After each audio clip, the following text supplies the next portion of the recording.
नमस्ते। आज का मेरा विषय है मनुष्यता।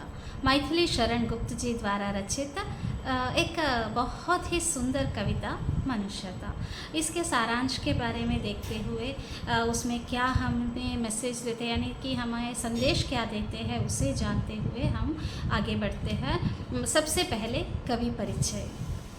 मैथिली शरण गुप्त जी हमारे हिंदी साहित्य के बहुत ही प्रमुख और महत्वपूर्ण कवियों में से एक है। उन्हें राष्ट्रकवि का उपाधि भी दिया गया है। खुद महात्मा गांधी जी ने उन्हें राष्ट्रकवि कहा था। उनके जो रचनाएं हैं देश प्रेम से ओतप्रोत था। उनकी भारत भारती रचना के लिए महात्मा गांधी जी ने उन्हें राष्ट्रकवि की उपाधि से सम्मानित किया है।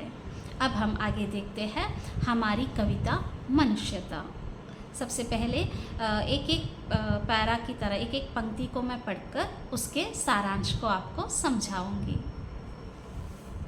पहली पंक्ति, विचार लो कि मर्त्य हो न मृत्यु से डरो कभी, मरो परंतु यूं मरो कि याद जो करे सभी, न यूं सुमृत्यु तो वृथा मरे वृथा जिए, मरा नहीं वही कि जो जिया न आपके लिए, वही पशु प्रवृत्ति है कि आप ही चरे, वही मनुष्य है कि जो मनुष्य के लिए मरे।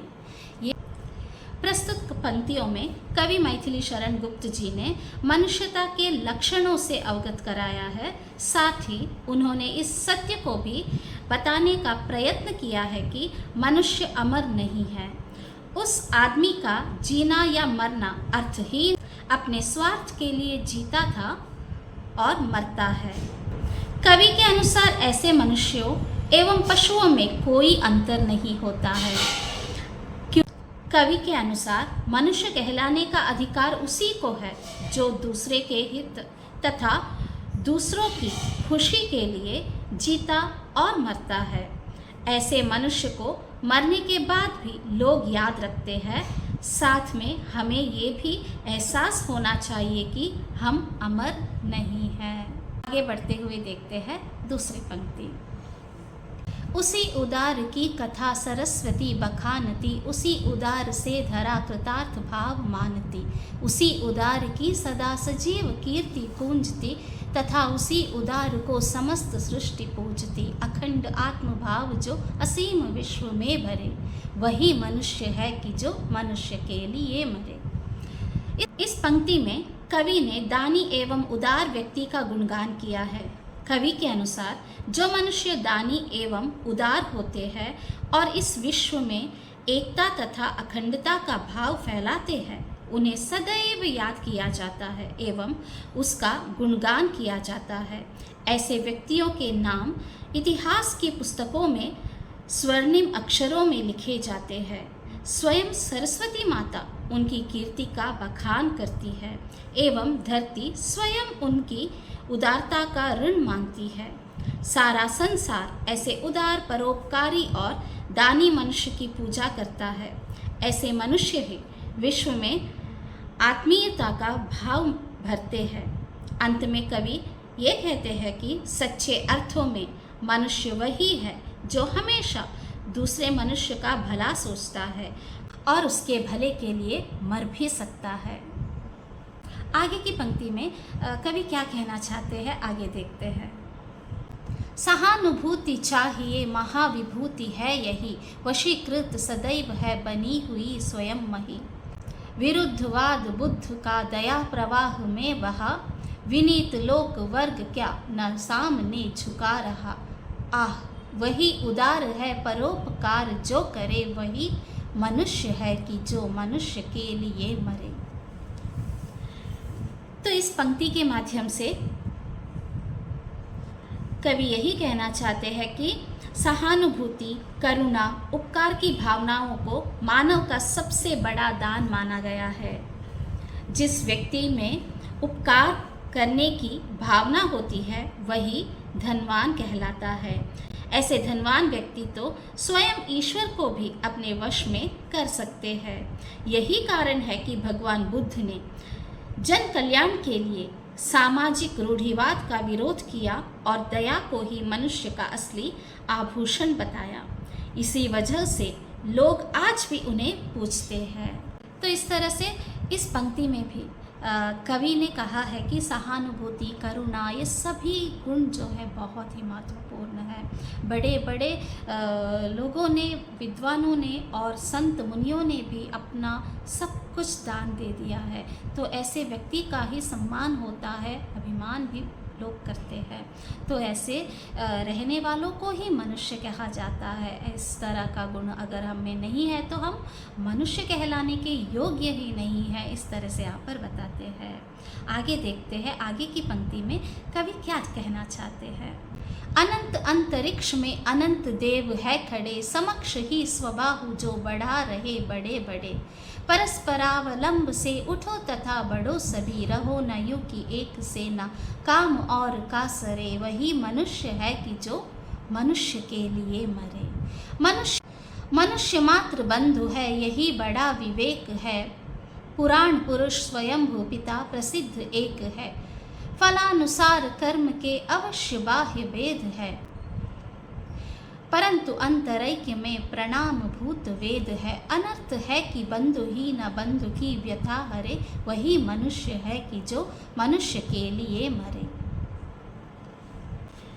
इन दोनों पंक्तियों में कवि हमें एक दूसरे की सहायता करते हुए उदार के रास्ते पर चलने के बारे में संदेश देते हैं। और सबसे बड़ी समझदारी, सभी मनुष्य एक दूसरे के भाई बंधु है, सबके माता पिता परमेश्वर है, इस बात को यहाँ पर बताने की कोशिश करते हैं।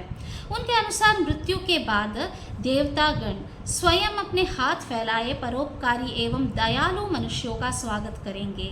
मनुष्य एक दूसरे की सहायता करे, इस प्रकार कवि हमें एक दूसरे का कल्याण करने का मार्ग बता रहे हैं। कवि के अनुसार ऐसा मनुष्य मनुष्य कहलाने के लायक ही नहीं है जो ज़रूरत पड़ने पर दूसरों की सहायता नहीं करे।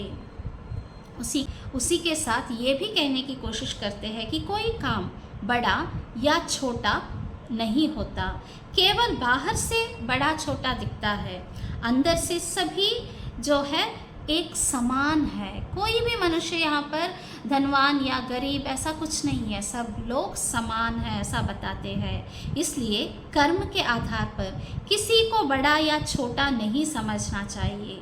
सभी की आत्मा में एक ही परमात्मा का निवास होता है। कवि कहते हैं कि ऐसे भाई यानी कि मनुष्य के होने का फायदा ही क्या, दूसरे भाई यानी दूसरे मनुष्य की सहायता ना कर सके। इस प्रकार इन दोनों पंक्तियों में कवि बहुत ही सुंदर तरीके से दूसरों की सहायता करने के बारे में, परोपकार के बारे में, और मनुष्य जो है एक और हमेशा एक दूसरे को भाई बंधु ऐसा समझना चाहिए। कोई भी बड़ा छोटा यहाँ पर नहीं है, कोई भी काम बड़ा छोटा नहीं है, ऐसा बताते हैं। और हम हमेशा जो है अधिकार का अहंकार दिखाते हैं, अधिकार मेरे पास है, तुम क्या हो, ऐसा तो सब हम सोचते हैं। लेकिन कवि यहाँ पर कहते हैं कि ऐसा कुछ भी नहीं है, सब लोग समान हैं, सबका काम अपने अपने तरीके से बड़ा ही होता है। तो ये भाव हमें होना चाहिए। और मनुष्य को जो है दूसरे मनुष्य के लिए सहायता करना भी बहुत ही महत्वपूर्ण है, ये बात भी यहाँ पर हमें बताते हैं। तो आगे देखते हैं अंतिम दो चरणों में कवि हमसे क्या कहना चाहते हैं। चलो अभीष्ट मार्ग में सहर्ष खेलते हुए, विपत्ति विघ्न जो पड़े उन्हें ढकेलते हुए।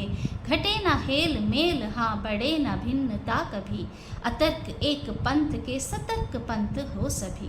तभी समर्थ भाव है कि तारता हुआ तरे, वही मनुष्य है कि जो मनुष्य के लिए मरे। प्रस्तुत पंक्तियों में कवि हमें अपने लक्ष्य के मार्ग पर बिना रुके निरंतर चलते रहने का उपदेश देते हैं।